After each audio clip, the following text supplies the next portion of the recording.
Excellent. Yes. All right. So thanks, everyone, for coming. So I'm really pleased to introduce Adrian, who I think many of you may know. Adrian's a professor of statistics at QUT. He's worked for over 30 years in health and medical research, and the focus now is on research or meta research, which is obviously an area of high interest to all of us. And I think his presentation is really timely. He's researched how research is funded and worked with some of you I know on how funding agencies improve their processes, and how scientists write and report research. And the ultimate aim, obviously, is to improve the value of the time and effort that goes into research. So, Adrian, really happy to have you talking to this group, and I'll hand over to you to share your screen. Well, thanks, Jenny. Oh, you can't see my, oh, did I? Oh, here we go. Sorry. How's that? No? Yeah, I can see it. Yep. Okay, excellent. Okay.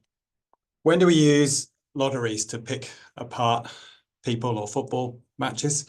I really like this phrase, which I stole from a philosopher called Peter Stone, when the reasons run out, when there's no more reason to pick people apart. So there was a football match in England in 1873 between Sheffield and Shropshire Wanderers.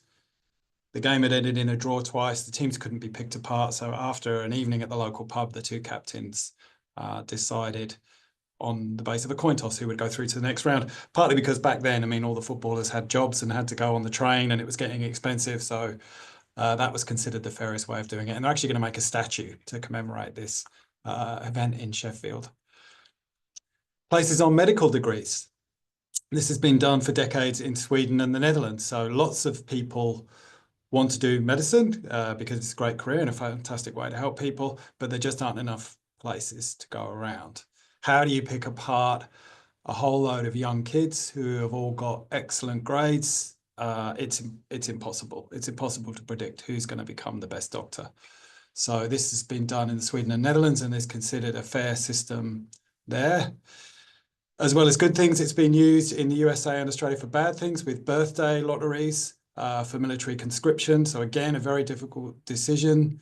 How do you choose which young fit men to go to war? Seen as very fair for in this case, a horrible outcome. And then it's also been used in Athenian democracy, so 2,500 years ago. And people have found, some archaeologists found the randomizer. This is called a clereteron. I did try and work out how to pronounce this properly. Sorry for any Greek colleagues who are here. So you can see every citizen had a little token that went into these slots. And actually it was very sophisticated. So they had stratification in their randomization. So you can see here they are in rows. So they arranged the rows to make sure that it wasn't just one family who all got picked, and it was different parts of the community. Now, when I say community, it was rich white men who weren't enslaved. So not quite as forward thinking, but still pretty amazing. And we know, we think that what would have happened is people have remade this. That you feed in some dice at the top of different colors, and then they came out the bottom here. And if it was a white dice, then the whole row was selected. And if it's a black dice, the whole row was deleted and people got their tokens back. And probably we think, or the thought is, it would have been a young child who threw the dice in at the top. And at the moment, Coptic popes are chosen at random, and it's a young boy blindfolded who does it. So, somebody uncorruptible and innocent. Anyway, and lots of different examples of how randomization is used when you can't pick people apart. And just here trying to make the point that we've done this, societies have done this for a very long time, and it is considered a fair decision mechanism. I do like this quote from the philosopher Immanuel Kant as well. The first task of reason is to recognize its own limitations. So I do still encounter people who kind of think that when it comes to research funding, there is this kind of ladder of people or projects, and you can say, oh no, that one is definitely better than that one, is definitely better than that one.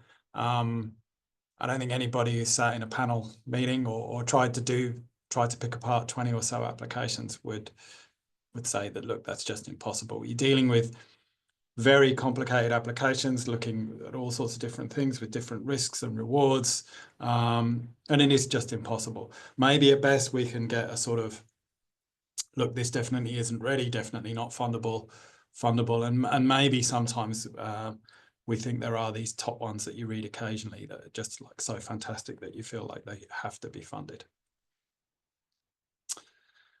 And if you think this is some nice data on why it's impossible to rank funding applications, I think perfect ranking is impossible. So this is data from a big NIH scheme, so quite a lot of grants involved in this, a big study.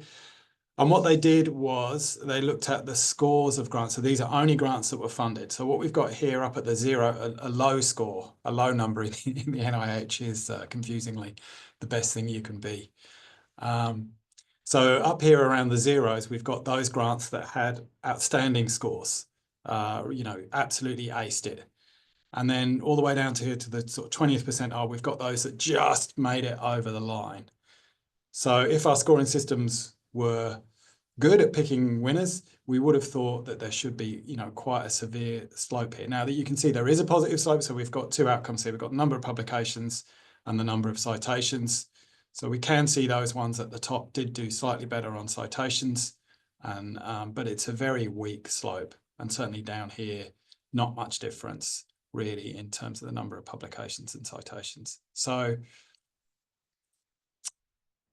I think it just tells us that science is inherently unpredictable. Oh, and by the way, I'll post the link to my slides. So all my slides are public, and so if you're interested, you can click on this link and have a more detailed read of the paper. And then some data we got quite a while ago now from the NHMRC that just shows the luck of the draw of the reviewers. So that's really one of the biggest drivers of whether you're going to get funding or not. So in the data we looked at, well, we had all the different scores from all the reviewers. So we just simply bootstrapped. So you imagine different worlds where different reviewers turn up, which is, you know, as it is in real life. What we found was there were 9% of grants that were always funded. So this sort of top cream, if you like, that always made it no matter what reviewers turned up to review their grants. At the other end, similarly, quite a big lump, 61% that were never funded. But I think what's more interesting here is this group in the middle, in the grey zone, which is quite large. So 29%, almost 30% of grants that were sometimes made it across the funding line and sometimes didn't in our imagined alternative worlds. So that's really quite a big grey zone there. And, you know, this is partly because it's a very competitive system with lots of excellent grants. So a lot of grants get a similar score.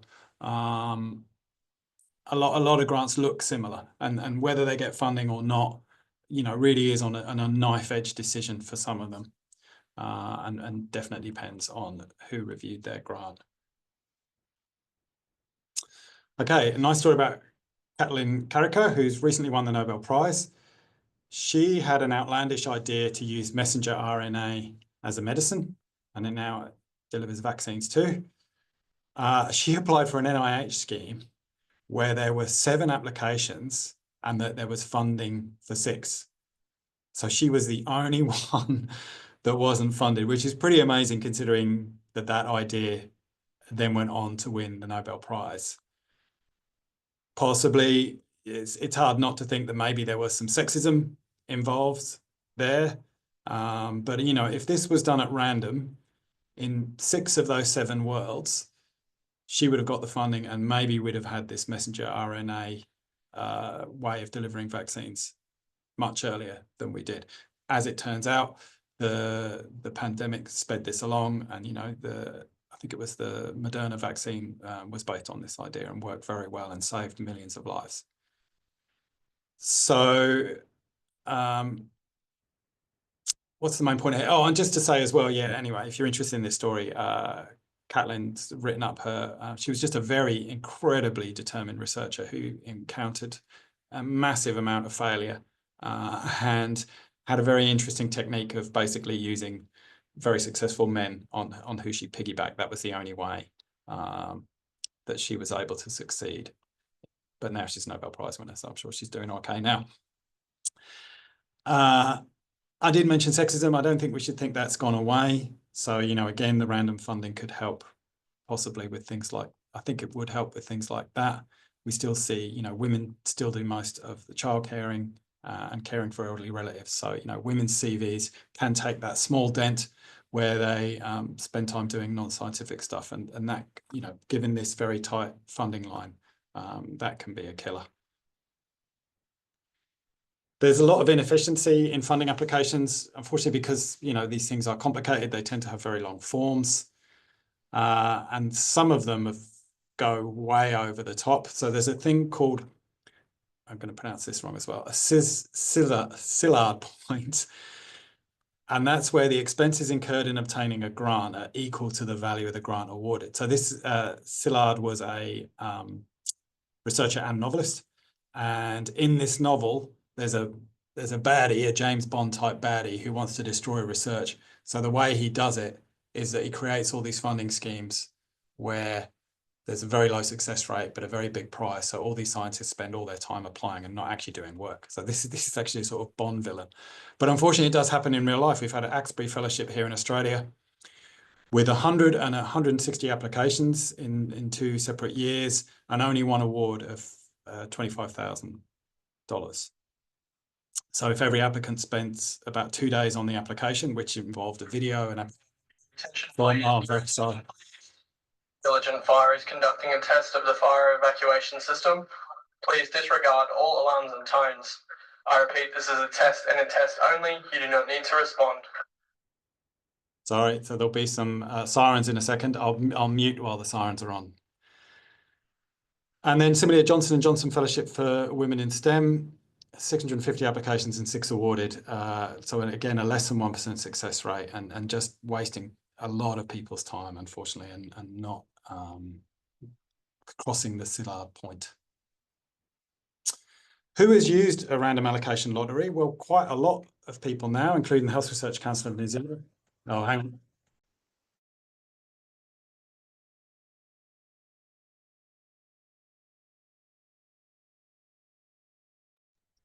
Okay, hopefully that's over, sorry.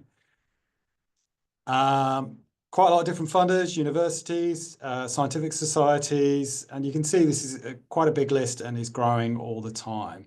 So well done to the Health Research Council of New Zealand for being one of the pioneers in this area. I think, you know, their experience that's been quite positive has sort of grown the acceptability of this and other people giving it a go in sometimes small and sometimes big ways. And I'm also involved in the British Academy, and again, their scheme has been very successful. Talk about that again in a minute.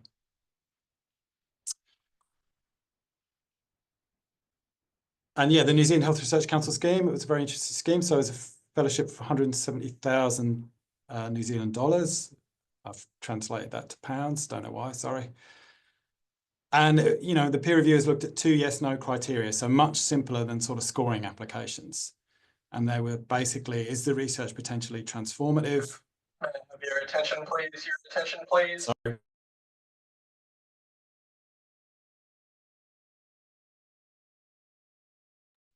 Okay, it's very loud that it's over now. I suppose it's loud for a reason. And the proposal is exploratory but viable.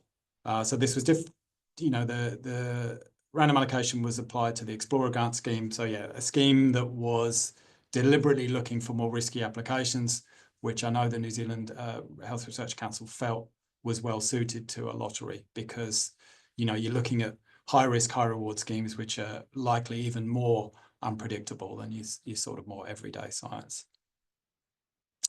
And it was randomized if most reviewers gave 2 yeses. So you went into the hat if you got yes to both of these. And I know that New Zealand Health Research Council have expanded this to another scheme, and it's gone very well.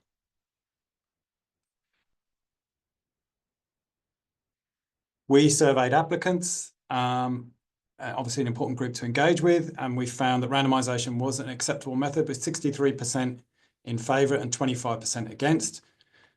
63% may not sound that much, but given that almost every funding scheme is kind of unpopular, 63% feels pretty high to me. So we don't have baseline figures for how popular other schemes are, but I'd wager that that's actually doing quite well.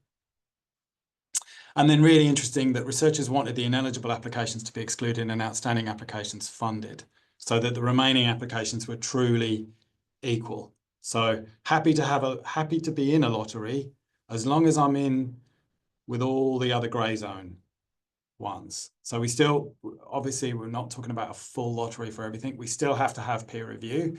We still need to weed out the applications that are not quite ready or have included an important flaw or missed,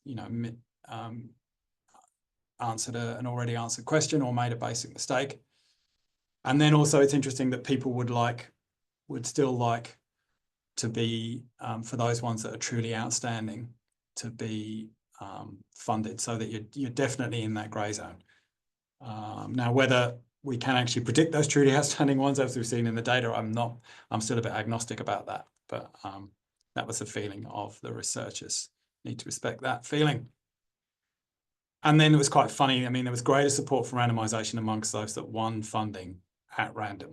So kind of shows that researchers maybe aren't always the best people to ask, if you can believe that, because researchers just support the scheme that supports them. If there was a karaoke competition, the best singers would, would be happy with that system. So whatever system's going to suit you, I think.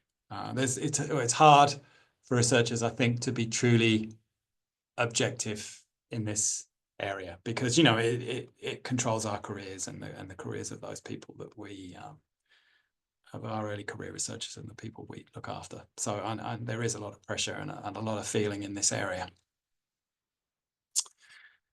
And then last year, and I know some of you on the call were involved in this from the NHMRC, and thank you for coming along. I did a sort of priority setting on research funding. So the question was, what questions about research funding would you like to be answered by research? So, this whole meta research thing that Jenny mentioned earlier. So using research to improve research. And really interestingly, both the top two questions were on a lottery. So would a lottery be fairer and more efficient without reducing quality? How much effort do we need before a lottery allocation becomes just as good? So kind of like that scissor point that I was talking about before there. So I think the fact that the community are really interested in lotteries shows, I think there is a bit of a license to experiment with lotteries in this area. Maybe you could pilot a lottery in a smaller scheme to start with, but it feels like the community are not unwilling to have a go in this area, to do some experimentation. Some arguments against using a lottery that I've heard: it rewards the less deserving and or less enthusiastic. Not sure about that, no evidence. It encourages the less talented to apply. Well, maybe, but we've already seen that we've already got a big bunch of really talented people who are not making it in. So the funding line tends to fall on those people, and we still hope that initial peer review would weed out the applications that are sort of more chancy or really not up to the mark. The applicants put in less effort. Well, actually, that didn't happen in New Zealand, because one of the questions we asked people is, did you spend the same amount of time, less time, or more time on their application? And the median was that people spent the same amount of time. And the reasoning was, so this is the same amount of time as the old application system, as the system with the lottery. The reasoning was that they still needed to get through that first round of peer review. So there was still pressure on them to do it right. And if you think about it logically, the amount of effort you put in is actually proportional to the amount of money you think you're going to get back out. So there's still a very strong incentive there for people to spend quite a bit of time on these applications because of the potential reward. Okay, I've got a longer list of potential benefits because obviously I'm a fan of using lotteries. I think it reduces cronyism and the perception of cronyism. So I've used it at the Statistical Society of Australia. We're quite a small group. We've only got 1,000 members. And when I was president, people who I knew said they didn't want to apply for a travel scholarship because of the perception that they only got it because of me. And then it's great. I told them, look, this is the system, so you can still apply.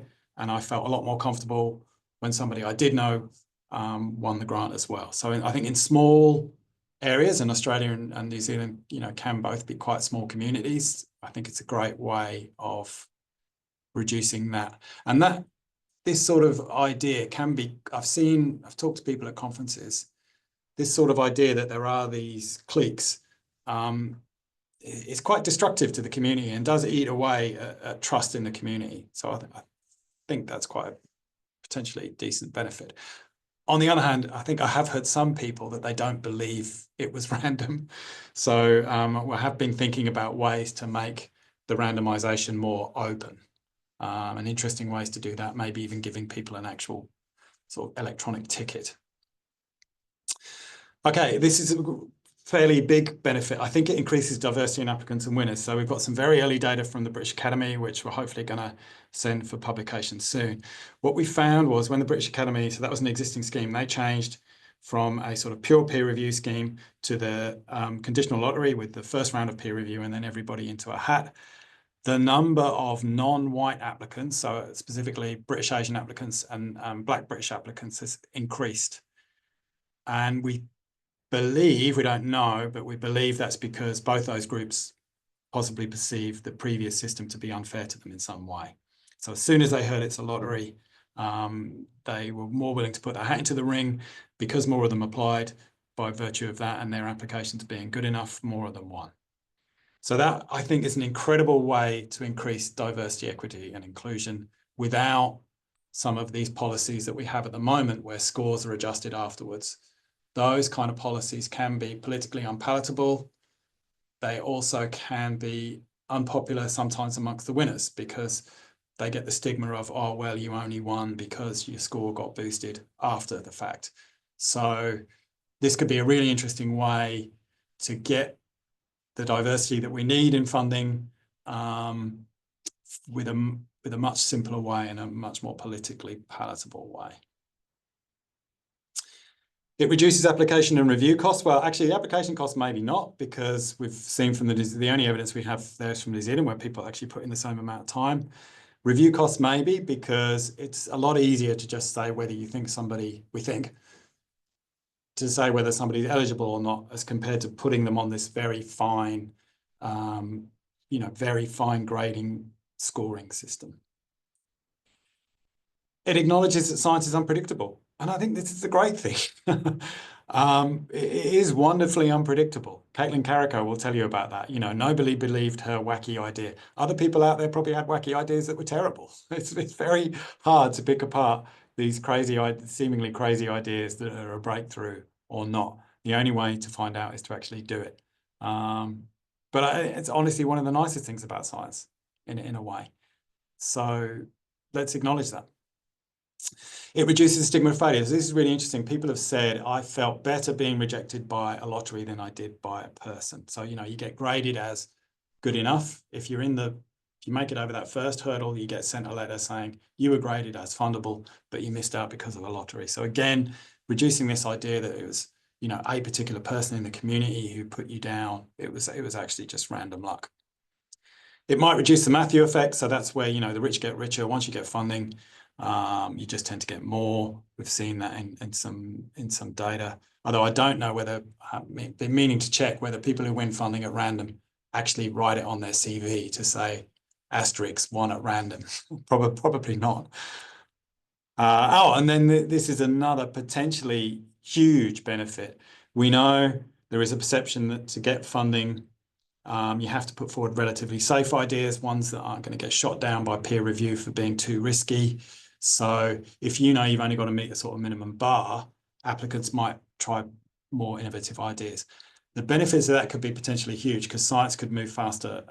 Science and then society could move faster much quicker if people put in their more innovative ideas. And lastly, it creates a perfect randomized trial of funding. We've only had the one trial of funding, the monitoring the New Zealand Health Research Council trial as we did. That was the first ever randomized trial of funding. When you think that our current funding peer review system hands out billions of dollars, billions and billions, trillions of dollars around the world every year, it's quite crazy that we've never scientifically investigated, is this a good system or not?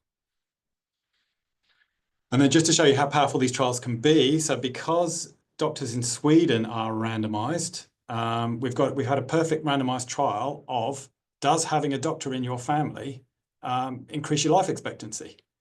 So I'll just talk you through this graph. We've got the income of people on the x-axis there, and then we've got this share here, which is basically mortality. So higher is worse. So you can see the pattern that the more rich you are, the better your income, the less likely you are to die. So these are people who are age 55, after age 55, followed from that age. So we already know that. But you can see this jump between the triangles if you have a doctor in your family and the squares or if you don't. There's an absolutely massive jump. So equivalent, if you think about it, look at this third triangle here, sort of equivalent to jumping about 5 or 6 categories in income, just having a doctor in your family. And this is in Sweden, who already have a very good healthcare system. So, you know, I'm sure we'd get a similar effect here. Or, well, and now we know the benefits of having a doctor in your family, which is probably just, you know, you've got somebody you can phone up to say, should I go and get this operation done? Should I take the vaccine? Things like that. Okay, they do occasionally get bad publicity. So in Ireland, they've been using a lottery now for oversubscribed degree courses because, yeah, again, it's very hard to pick apart people. And then what will happen is, you know, we've had, you know, this young girl here has got straight A's all her life and missed out on the course that she wanted to do and went to the newspaper and they were very happy to print a story. I imagine this young girl, this is very clever. I think she will bounce back. I hope she will bounce back and get other opportunities. Of course, the thing is, if you think about if a lottery is going to expand, you know, make these things more diverse, some of the people at the other end of the social scale don't have the power to go to the media, and the media is not going to write a story about, oh, I didn't get into medicine in a sort of merit-based system. But we do need to be aware of this, and it is something to counter. I mean, one way of countering it is just saying, yeah, well, we don't have enough places on these degree courses. Okay. Funding application is an incredibly difficult task, and answering it by having a very complicated application system may feel that we're being thorough, but there are costs and potentially, I think, the potential to amplify biases, especially when you're picking apart these two applicants that are almost equally scored. You know, but one of them had a small career disruption and therefore missed out on a few papers or missed out on going to some meetings. And that sort of tiny difference can be what makes the difference in the end. There's never, ever, ever going to be a perfect system for allocating research funding because it is inherently unpredictable. So lotteries can actually now be the most, or are the most scientific approach. From that first slide, when the reasons run out, the most reasonable thing to do is a lottery, in my opinion. Happy to take questions. Thanks, Adrian. That was fantastic. I could see lots of kind of nodding happening along the way, and that bloke holding up the no sign is going to be in my dreams now. Can I open it to questions? Can I just ask one whilst people are thinking? What do reviewers think about this? What do the reviewers of grants think about that? Do you have information on that? We did, yeah, we did ask the reviewers in this in. Unfortunately, it was a relatively small sample, but from memory, there was nothing to. Some of them liked it, some of them didn't, and I think it's been the same in the British Academy version as well. People do sort of understand the old system, so I think it might take a little bit of time. But yeah, I think it's definitely worth exploring that with some more data. Yeah. Yeah, particularly since it's the system you're trying to drive is to change who has the power in the system, and you know, so those are a group that obviously, you know, do. Yeah, there is one really interesting idea, I think, is a golden ticket.